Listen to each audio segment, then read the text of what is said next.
आगे कुछ भी नहीं, मैं भी नहीं। वतन के आगे मुझे मेरा कुछ अपना नजर ही नहीं आता। मैं ही तो मुल्क हूं, मैं ही तो हिंदुस्तान हूं। ये कहानी है एक नौजवान की जो तिरंगे की शान के लिए आतंक से भिड़ गया। ये कहानी है उस नौजवान की जिसने तिरंगे की आन के लिए मौत को चुनौती दे डाली। ये कहानी है विनायक शर्मा की। देश से है प्यार तो हर पल ये कहना चाहिए, मैं रहूं या ना रहूं भारत ये रहना चाहिए। सिलसिला ये बाद मेरे यूं ही चलना चाहिए, मैं रहूं या ना रहूं भारत ये रहना चाहिए।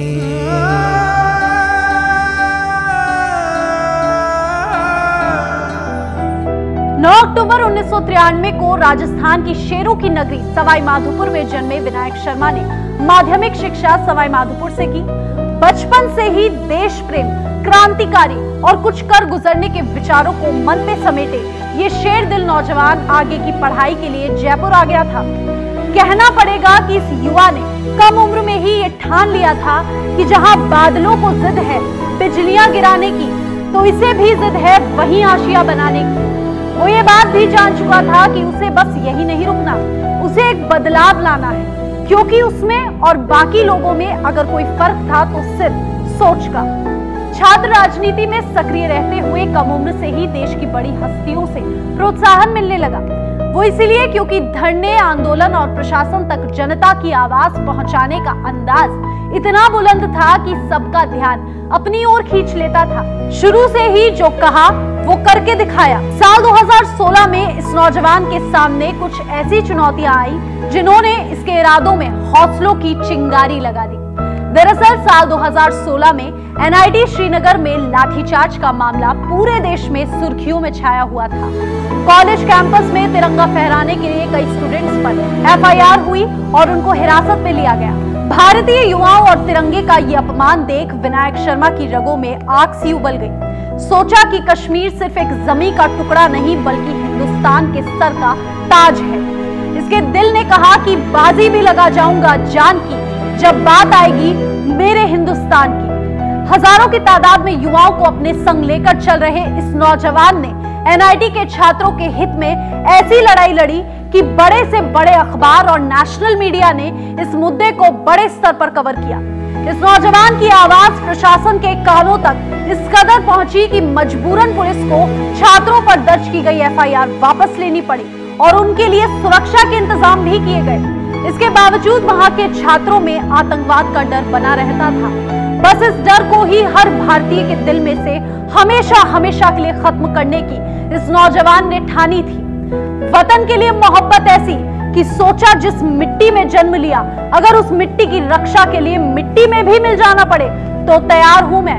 सोचा तो ये भी कि मेरा यही तो अंदाज जमाने को खलता है कि चिराग आखिर हवा के खिलाफ कैसे जलता है। अपनी हिम्मत और साहस के लिए जाने जाने वाले विनायक शर्मा ने 15 अगस्त 2016 को आतंकी गढ़ कश्मीर में निडर होकर तिरंगा फहराने का मकसद बना लिया था। जयपुर से दिल्ली, दिल्ली से जम्मू और फिर जम्मू से श्रीनगर पहुंचा।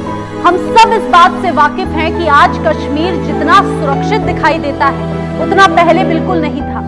वो ऐसा समय था जब हिजबुल मुजाहिदीन के चीफ बुरहान वानी को भारतीय सेना ने मार गिराया था। सीधे तौर पर कहें तो उस समय कश्मीर की घाटियों में अब तक का सबसे बड़ा आतंकवाद का खतरा और तनाव का माहौल बना हुआ था। लोग घरों से बाहर निकलने से डर रहे थे क्योंकि कश्मीर को पाकिस्तान का हिस्सा मानने वाली आवाम आक्रोशित थी।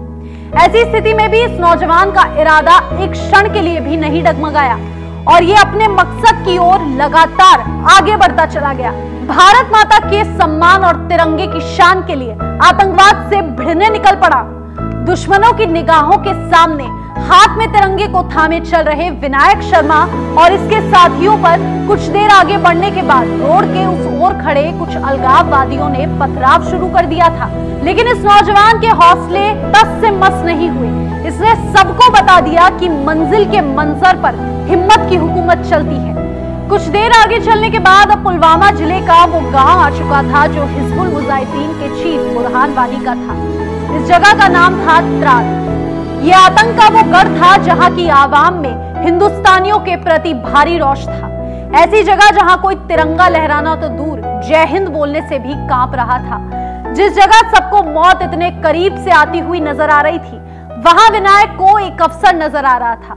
अवसर पूरे देश को यह बता देने का कि कश्मीर हिंदुस्तान के सर का ताज है, भारत माता की शान है और हिंदुस्तान की सरजमी पर तिरंगा फहराने से कोई उसे रोक नहीं सकता। देश प्रेम, संकल्प, बहादुरी को मन में समेटे इस युवक ने न सिर्फ बुरहान वानी जैसे खतरनाक आतंकी के गढ़ में बेझिझक होकर तिरंगा फहराया, बल्कि वंदे मातरम नारे लगाते हुए बड़ा मार्च निकाला। वंदे मातरम, वंदे मातरम, भारत माता की जय, भारत माता की जय, भारत माता की जय। उसकी ये देशभक्ति देख वहां की आवाम आक्रोशित हो गई और तिरंगे को चुनौती देने के लिए सामने से पाकिस्तान का ध्वज फहराने लगी। लेकिन तिरंगे को थामे इस युवक ने उन्हें भारत की ताकत का अंदाजा लगवा दिया था। वो ये समझ चुके थे कि ये युवा सामान्य नहीं है, ये आतंकवाद से डरने वाला नहीं है, ये वतने आबरू पर सब कुर्बान करने आया है। सीआरपीएफ के जवान आश्चर्यचकित थे कि इस कदर आतंकियों के सामने ये नौजवान दुश्मन के गढ़ में कैसे डटा रहा। मामले की गंभीरता को देखते हुए सीआरपीएफ जवान विनायक शर्मा को कैंप में ले गए और सुरक्षित घर वापसी के इंतजाम किए। इन सब के बीच उस समय कश्मीर पुलिस का रवैया समझ से परे था। पुलिस द्वारा विनायक शर्मा के देशभक्ति से भरे हौसलों पर सवाल उठाए गए, लेकिन सही कहा है किसी ने, फना होने की इजाजत किसी से ली नहीं जाती और वतन से मोहब्बत किसी से पूछकर की नहीं जाती। अगले ही दिन ये खबर मीडिया में किसी आग की तरह फैल गई। इस मामले ने हर भारतवासी के मन में एक नई उम्मीद जगाई और पूरे देश में सुर्खियां बटोरी। सोशल मीडिया पर इस पूरे मामले को तेजी से शेयर किया जाने लगा और भारी संख्या में युवा विनायक शर्मा से जुड़ने लगे। विनायक शर्मा ने अपने सफर को यही खत्म नहीं होने दिया, बल्कि उसके अगले साल 2017 में तिरंगे को हिफाजत से श्रीनगर लेकर पहुंचा और इस बार लाल चौक पर जाकर तिरंगा फहराने का इरादा बनाया। विनायक ने जो पिछले साल किया उसे देखते हुए कश्मीर पुलिस ने पहले ही आदेश जारी कर दिए थे कि इस बार अगर तिरंगा फहराने की कोशिश की तो इसका खामियाजा भुगतना होगा। लेकिन इस नौजवान ने ठाना था कि अगर आज सांसें भी रुक जाए तो कोई गम नहीं, तिरंगे को शान से लहराना ही है। सीने में जल रही उस देशभक्ति की आग के आगे कुछ दिखाई नहीं दे रहा था। वो सुबह थी 15 अगस्त की और पूरा लाल चौक पुलिस छावनी में तब्दील हो चुका था। यात्री निवास से बाहर निकलते ही इस युवा ने अपनी जेब से तिरंगा निकालकर लहरा दिया, भारत माता की जय के नारे लगाना शुरू कर दिया और गुजारिश की उन हवाओं से कि आज थोड़ा ज्यादा तेज चलो, क्योंकि मेरे देश का तिरंगा हवा में लहराते हुए बेहद सुंदर दिखना चाहिए।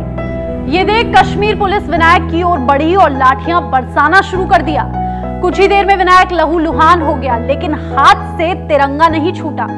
मन में ख्याल आ रहा था कि खुशनसीब हैं वो लोग जो वतन के काम आते हैं। वतन पर मर मिटकर भी ये लोग अमर हो जाते हैं। सलाम करते हैं हम उस वतन पर मिटने वालों को, उनकी वजह से ही हम चैन की सांस ले पाते हैं। कश्मीर पुलिस से मुठभेड़ में विनायक शर्मा को कई गहरी चोटें आई, सर से रक्त की धारा बह रही थी। ये देखकर सीआरपीएफ के जवानों ने बीच बचाव किया और विनायक शर्मा का प्राथमिक उपचार करवाकर उसे एयरपोर्ट तक छोड़ा। उसके अगले दिन एक बार फिर तिरंगे की शान के लिए आतंकवाद से भिड़े विनायक शर्मा की खबर अखबारों में छा गई। उसके बाद कई बड़े नेताओं ने संपर्क साधना शुरू कर दिया। विनायक शर्मा की बहादुरी को लेकर ट्वीट्स किए गए। मामले ने सोशल मीडिया पर खूब सुर्खियां बटोरी। विनायक शर्मा युवाओं के लिए देशभक्ति में कुछ कर गुजरने की प्रेरणा बने, क्योंकि ना आपका, ना उसका, ना किसी और का, ये वतन, ये देश हम सबका है। लिख रहा हूं अंजाम जिसका कल आगाज आएगा, मेरे लहू का हर एक कतरा कतरा इनकलाब लाएगा।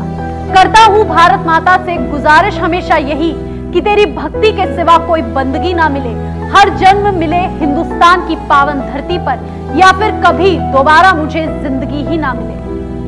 जय हिंद, जय भारत।